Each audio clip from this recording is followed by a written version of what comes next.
Hello, and welcome to the very first video in my Introduction to Financial Literacy course.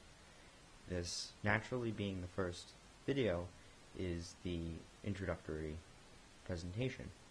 Within this presentation, you'll learn the different kinds of courses that I'll be teaching, the different assumptions that I'll be making while teaching them, and what I hope that you do with the information that you learn from this presentation and many other presentations to follow. What is contained in these videos? Well, first of all, many of my teachings within these could be taken as advice, but not demands. What do I mean by that? Well, first of all, I really mean that when it comes to advice, it's just advice. So you take everything with a grain of salt. Don't take it as I'm demanding you to do these things and that they're the only method of doing what I teach within these videos, because they're not. They're just what I've learned.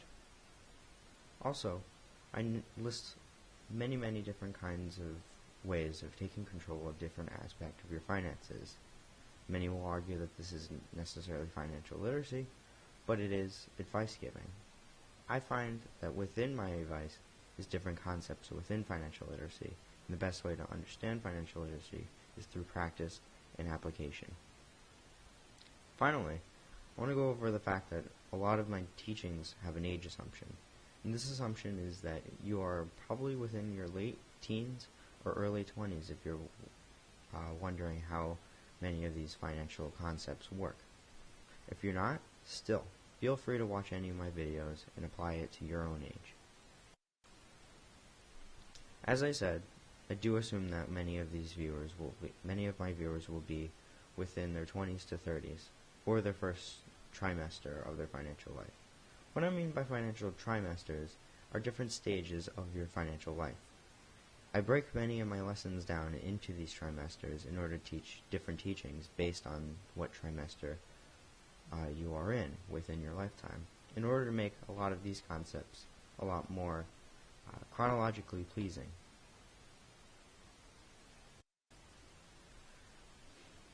Also going hand in hand with starting earlier, I point out several of these factors, such as compounding interest, which is a horrible thing to ignore, especially when it comes to debt. Another factor that could be a factor of starting too late is inflation. If you started savings when you were younger, odds are by now, and you didn't place anything within it, odds are by now, a lot of those savings have lost its value since then. Another factor to keep in mind, which is seldom realized, is that a lot of investment tools become obsolete or disappear over time. That or they're downsized to lower interest rates. So it's best to take advantage of the higher interest rates now in case anything were to lower in the future.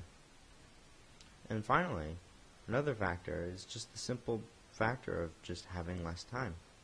Someone of a younger age may have more time to look over these videos and take it each by day and still learn a lot of these concepts. Whereas someone older may have different factors within their life, giving them a lot less time to learn many of these concepts taught in these videos. I feel that financial literacy is everywhere in everyday life. I feel that it flows through our careers, our family, our retirement, and our living. Many of you will look at these aspects and see that each one goes hand in hand. Your career affects your family affects your career affects your retirement, and your retirement affects your living, as well as your living underlying all of these aspects. Once it's understood that how financial literacy flows through all four of these aspects in life, then it's the best thing to understand strategies, but those will be covered in later videos. A brief overview of my videos. I break them down into 4 sections. First section is mostly dedicated to essential financial concepts. This will be just the nitty-gritty terminology, different kinds of basic strategies that even a novice will know how to do, and just basic things before you can move on to your financial foundation. Within the financial foundation, or my part 2 videos, I will be teaching more structurally pleasing things to your financial knowledge. These things will include just understanding of how certain things work, more in depth and more physically there. In addition to this, after this, I will teach large purchases. This is my part 3.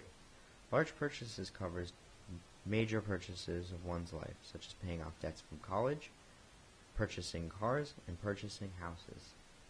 Finally, I will wrap it up by looking to the future and teaching how to invest for the future.